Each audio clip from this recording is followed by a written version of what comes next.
Kegiatan mooring kemampuannya berkaitan dengan olah gerak kapal ketika kapal sedang ingin sandar atau cut-off. Potensi penghasilan utama kapal kargo diuji tidak hanya dengan pengangkutan barang yang aman saat berada di laut lepas, namun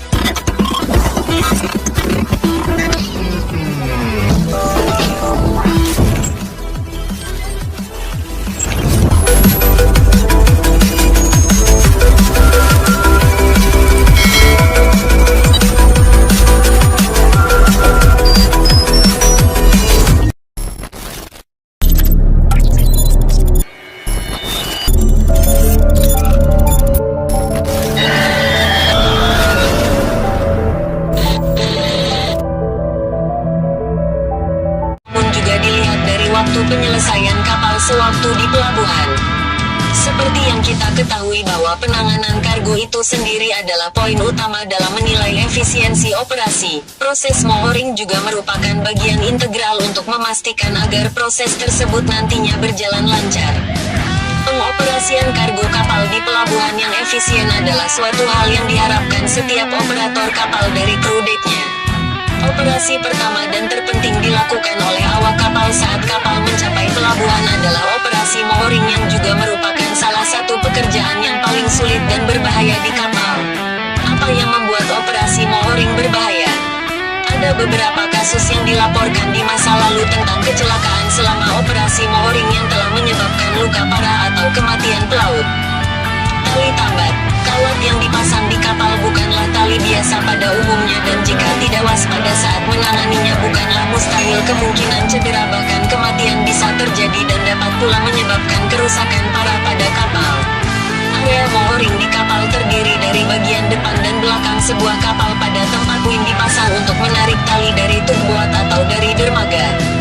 Area mooring dilengkapi dengan beberapa peralatan dan sistem seperti wing, direk, motor hidrolik, bulat, jangkar rantai, del.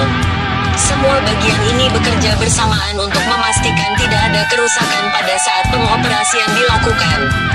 Faktor berikut membuat area mooring dan pengoperasiannya ini berbahaya. Penggunaan wire dan tali yang sudah tua dan rusak yang tidak memiliki kekuatan yang memadai untuk menahan kapal di tempat, serta kemungkinan menyebabkan kecelakaan pada kru. Goyah, tali yang lemah bisa tersangkut, terjebak di wing setiap saat. Area mooring yang tidak jelas dengan tali dan peralatan yang tidak terpakai memiliki banyak bahaya, seperti kebingungan berkenaan dengan daerah yang memiliki tingkat bahaya lebih tinggi daripada yang lain. Tali tambat tidak diikat tapi disimpan di ujung drum wing. Peralatan mooring tidak dipelihara dengan baik, seperti peralatan lainnya. Pemeliharaan peralatan mooring sangat penting untuk keamanannya. Staf operasi yang tidak terlatih. Mooring kapal berkaitan dengan penanganan kapal, dan tentu saja staf kapal yang tidak fasih dengan itu tidak akan dapat memperkirakan bahaya yang berkaitan secara menyeluruh. Supervisor yang bertanggung jawab malah terlibat dengan beberapa pekerjaan lain dikarenakan jumlah awak yang sedikit. Seperti disebutkan sebelumnya, tali kapal ini besar dan berat serta tenaga terampil memadai diharuskan menangani operasi ini. Bukan setiap orang bisa memahami tali mana yang harus diproses berdasarkan komando dari nakhoda di anjungan. Cat daerah mooring yang buruk dengan semua permukaan dan peralatan yang dicat dengan warna yang sama tidak menonjolkan perbedaan warna terhadap area berbahaya dan potensi tersandung. Topik zona snapback telah menjadi topik hangat akhir-akhir ini untuk memastikan area berbahaya yang berkaitan dengan mooring harus dicat dengan warna yang menonjol sehingga semua orang mengerti bahaya yang terkait dengannya. Cat terkena tali termasuk salah satu yang menyebabkan kerusakan tali. Tali terbuat dari serat nabati. Mencet drum beserta tali bisa menyebabkannya tersangkut saat ingin digunakan atau mengeras.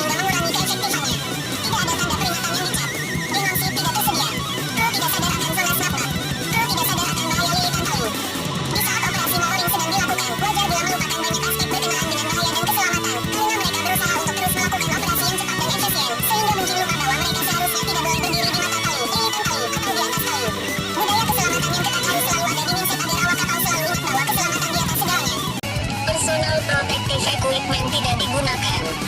Seperti semua tugas lainnya di kapal, PPE harus selalu digunakan setiap saat. Tali dan metal lain digabung langsung tanpa menggunakan timble yang bisa mengakibatkan talinya kalah kuat dan putus. Inspeksi tali dan pengujian mesin mooring wing tidak dilakukan secara teratur. Tali tidak diatur pada drum jenis terpisah dengan benar. Drum yang lebih kecil harus memiliki 4-5 putaran saja dan sisanya harus pada drum yang lebih besar. Semua poin di atas harus dipertimbangkan oleh atasan, yaitu mualim 1 atau mualim 2 pada saat sebelum menyiapkan operasi mooring di bawah pengawasan nahoda. Dari poin-poin di atas, 2 fenomena penting dan berbahaya dan berperan penting atas korban kecelakaan pada operasi mooring di kapal yang juga bisa dianggap sebagai perangkap kematian adalah sebagai berikut. 1. Zona snapback. Jumlah kecelakaan dan kematian tertinggi selama operasi mooring di kapal adalah karena putusnya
mereka akan putus.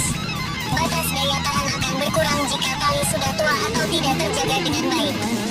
Tali itu akan putus atau rusak saat berada pada ketegangan di atas daya tahannya akibat tarikan, dan saat tali yang terputus ini berayun di zona snapback bisa saja menghampas seseorang yang berdiri di sana, dan tidak dipungkiri bahwa dapat berujung kematian.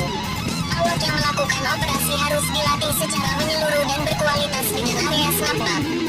Bagian depan dan belakang kapal, yaitu di mooring keseluruhan, harus dianggap sebagai zona snapback potensial, dan dengan jelas, papan peringatan atau stensil yang terlihat jelas harus dipasang untuk memperingatkan awak kapal. 2. Lilitan tali. Tali tambat adalah tali panjang dan berat yang tersimpan di kapal dalam bentuk gulungan. Bila tali ini sedang dalam operasi, mereka cenderung membentuk kumparan atau bentuk cincin.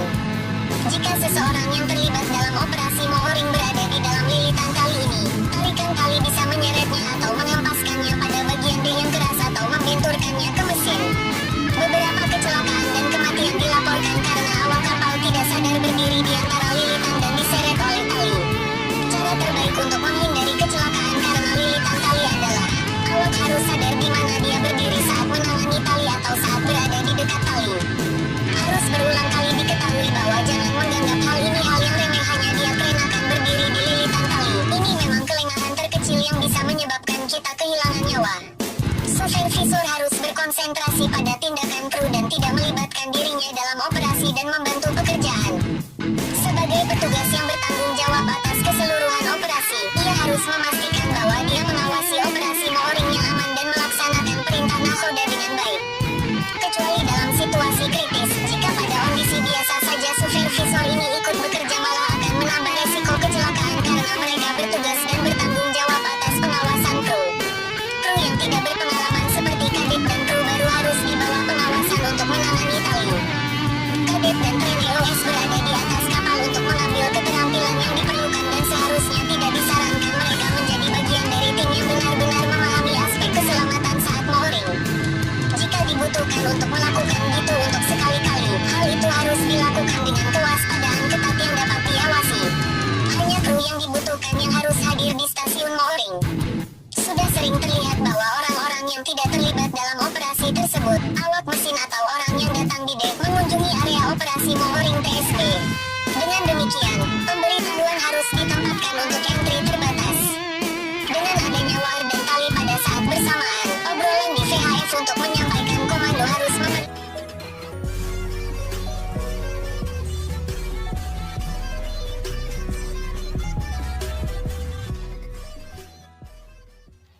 Jangan lupa guys, tekan tombol subscribe dan loncengnya ya.